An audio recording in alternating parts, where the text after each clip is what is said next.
చండీ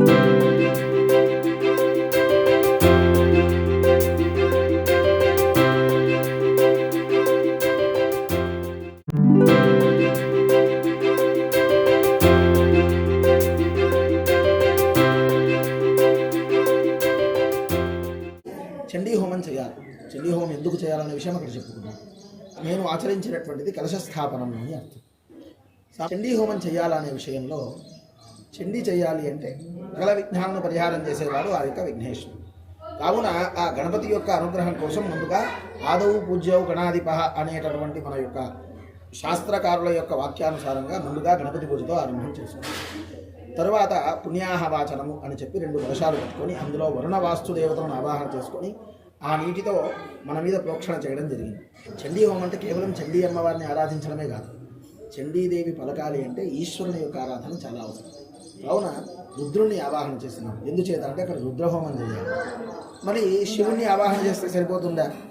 మీరందరూ విన్నారా? మహన్యాసపూర్వక ఏకవారం మహన్యాసం అనేది వినింటారు శివాలయం. ఆ మహన్యాసంలో చెప్తారు ఈ యొక్క నమకం చమకం చేయవ పురుష సూక్తంచ యద్విదుహు.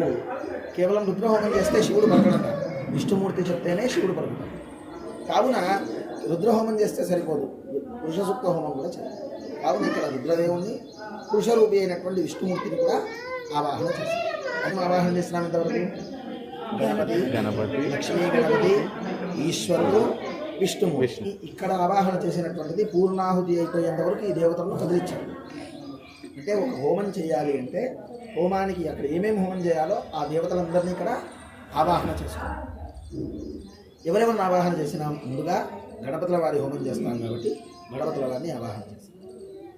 తర్వాత లక్ష్మీ గణపతి హోమం చేస్తాం కాబట్టి లక్ష్మీ గణపతుల వారి యొక్క ఆవాహన చేస్తాం. ప్రధానం ఎవరు? ఆ 3 కలశాల్లో ఉంటూ మధ్యలో ఉండే త్రిశూలాకారమైనటువంటి బొట్టు ఉంది చూడండి, ఆ అమ్మవారు మహాకాళి అమ్మవారు. దుర్గా సూక్తంతో మహాకాళి అమ్మవారిని ఆవాహన చేస్తారు. అటువైపు ఉన్నటువంటి అమ్మవారికి కుడివైపు ఉన్నటువంటి కలశంలో మహాలక్ష్మి అమ్మవారిని ఆవాహన చేస్తారు. ఇటువైపు ఉన్నటువంటి కలశంలో మహాసరస్వతి అమ్మవారిని ఆవాహన చేస్తారు. చండీ అంటే ముగ్గురమ్మల మూలపుటమ్మ, మహాకాళి, మహాలక్ష్మి, మహాసరస్వతి స్వరూపిణి అయినటువంటి అమ్మవారు చండీ అమ్మ. కావున ఆ యొక్క చండీ అమ్మవారిని ఆవాహన చేసినాము. చేసిన తర్వాత ఆ అమ్మవార్ల చుట్టూ మీకు ఒక్కలు కనిపిస్తుంటాయి. ఈ మూలకు 4 ఒక్కలు ఉంటాయి. ఈ 4 ఒక్కల్లో ఏమిటయ్యా అంటే చతుర్వేదములను ఆవాహన చేస్తారు. తర్వాత అక్కడ 6 ఒక్కలు ఉంటాయి అటువైపు సైడ్లో ఆకారంలో. వాళ్ళెవరు అంటే త్రిమూర్తులు, త్రిశక్తి. ఆ యొక్క తెలిసి తెలియక లోపాలన్నింటినీ కూడా ఆ త్రిమూర్తులు మనకు పరిహారం చేస్తారు. అందుకనే వాళ్ళని ఆవాహన చేస్తారు. తర్వాత 5 ఒక్కలు పెట్టింటారు.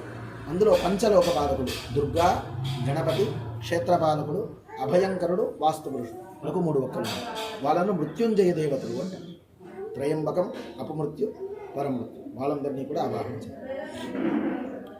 తర్వాత ఇక్కడ నవగ్రహాలు. అంటే ఏ పని చేసినా కూడా మనం సత్యనారాయణ వ్రతం చేసినా నవగ్రహారాధన లేకుండా చేయకూడదు, అది ఒక నియమం. కావున ఈ నవగ్రహారాధన చేయాలి. మరి హోమం చేస్తాం కదా, ఎందుకోసం చేయాలి?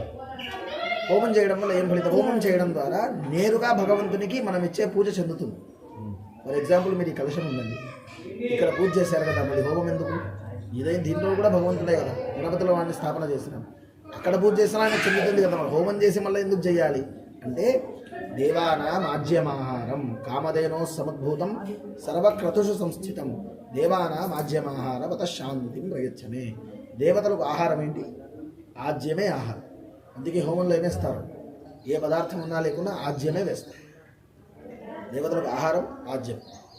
రెండవది ఈ యొక్క హవనం సద్యస్ఫలితం అని ఎందుకు చెప్తారు అంటే మనం ఇది ఇక్కడ అన్ని నైవేద్యాలు పెట్టినాం. ఈ హోమం అంతా అయిపోయిన తర్వాత ఇవన్నీ తలా మీకొకటి ఇస్తాం. మీరేం చేస్తారు? కళ్ళ కట్టుకొని నోట్లో వేసుకుంటారు ప్రసాదం. అక్కడ చాటల్లో అన్ని ద్రవ్యాలు పెట్టాం, మీరు తెచ్చిన దాన్ని హోమంలో వేస్తాం, మళ్ళీ తీసుకుంటాము, లాస్ట్కి స్వీకరించలేము, అగ్నిమూర్తికి సమర్పిస్తాం. అంటే ఏదైతే మనం హోమం చేస్తామో మనం వేసినటువంటిది తిరిగి స్వీకరించబడినటువంటిది. అంటే మనం అక్కడ స్వార్థాన్ని త్యజిస్తున్నాం, మనలో అహాన్ని త్యజిస్తున్నాం, మనలో కోపాన్ని త్యజిస్తున్నాం, మనలో ఇష్టాన్ని భగవంతుడికి సమర్పిస్తున్నాం. కావున దేవుడు ఇంత ఇష్టంతో మనకి ఇన్ని ఆహుతులు సమర్పించినాడే అని ఆ యొక్క హోమం మనం దేవునికి ఇస్తాం కదా. హవనం సద్యస్ఫలితం చెప్పినారు కదా, మనం ఇచ్చేటటువంటి ఆహుతిని దేవుడికి చేరవేసేవారు ఎవరు? మీరు గణపతి హోమం చేస్తారు, గణపతి హోమానికి గణపతికి పోయి ఆహుతి ఇవ్వాలి కదా, అటుకులు వేస్తే ఎవరివ్వాలి? ప్రతి మంత్రం చెప్పేటప్పుడు గణపతయే స్వాహ అని చెప్తారా?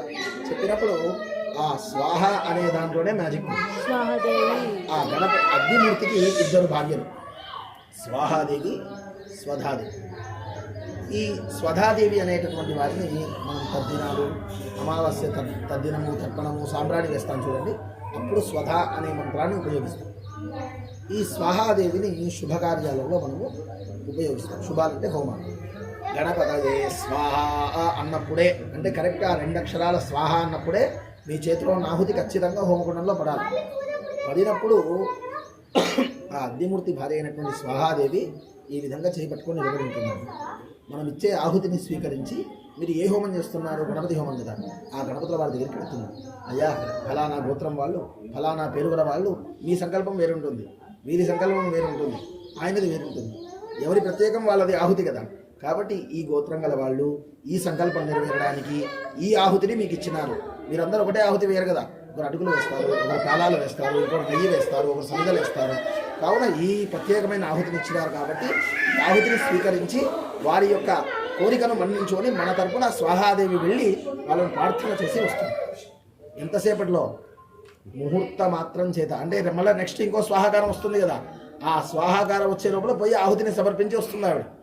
కాబట్టి అందుకని అయ్యవారు ఏం చెప్తారు? అయ్యా, స్వాహ అన్నప్పుడే వేయండి నాయన, ముందు వెనకాల వేయొద్దండి, అలా వేస్తే చేసినటువంటి హోమానికి ఫలితం ఉండదు. కావున మనం చేసేటటువంటి పూజ నేరుగా భగవంతునికి చెందాలి అంటే ఖచ్చితంగా హోమం చేసే తీరాలి. ఆ హోమం కూడా ఎట్లా పడితే అట్లా చేయకూడదు, మధ్యలో ఎంగిలి చేయకూడదు, మధ్యలో మాట్లాడకూడదు. దానికి కొన్ని నియమాలు ఉన్నాయి.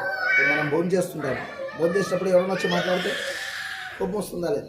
పడుకొని ఉంటాం, ఎవరైనా వచ్చి లేకపోతే మనకు ఇబ్బంది అనిపిస్తుంది. అట్లే హోమం చేసేటప్పుడు మన గురించి ఆ యొక్క దేవత వచ్చి ఆహుతి తీసుకుపోయేటప్పుడు వాళ్ళ ముందర గ్లాస్లో నీళ్లు తాగడము, లేచిపోవడము, ఇటువంటివి చేయకూడదు.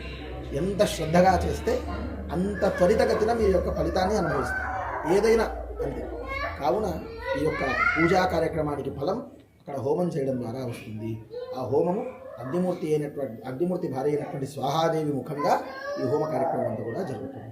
అక్కడ ఏమేమి హోమాలు చేయాలా అంటే ఇందాక చెప్పినా కదా, గణపతి హోమం, లక్ష్మీ గణపతి హోమం, నవగ్రహ హోమం, రుద్ర హోమము, పురుష సూక్త హోమం, తర్వాత చండీ హోమం.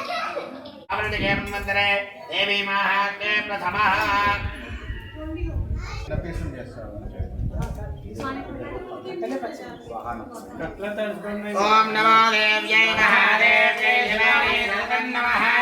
మమ ప్రవర్తే భద్రాయే విజయాం సనదాస్మదాం సాంగారే సమనివారారే సమాహనారే కుంకుమాక్షర పుష్పైరభ్యర్చితో అభిత్తబలం తత్ప్రత్యాం నారం మహాబలిం సమర్పయామి నమః స్వాహా. జయ దుర్గే హతదుర్గే శివదుర్గే జయ జగన్మ విశ్వభావని మాతకి జయ. హరి నందిని నందిత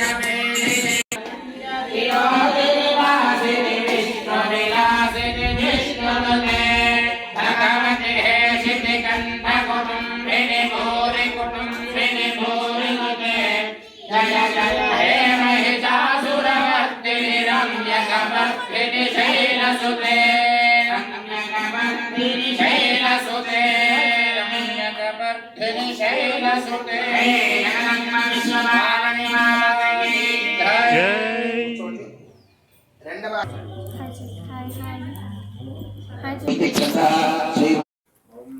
దేవ్యై మహాదేవ్యై శివాయ సరదాం నమః.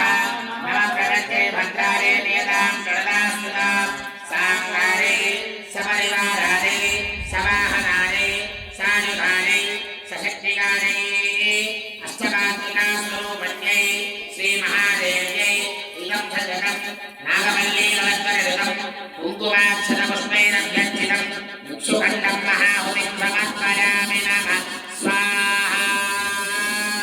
జయ దుర్గే హర దుర్గే శివ దుర్గే సురలలనాథ తథేయి తథేయి కృతాభినదోదరనృత్యరతే కృతకుకుత కుకుతో గణనారే కుంకుమాక్షర పుష్పైరభ్యర్చితం స్నానయం సుగంధఫలం మహాహుతిం సమర్పయామి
गोपाल कृष्ण भगवान की जय, रुक्मिणी पांडुरंग भगवान की जय, पवन सुत हनुमान की जय, हर नमः पार्वती पतये।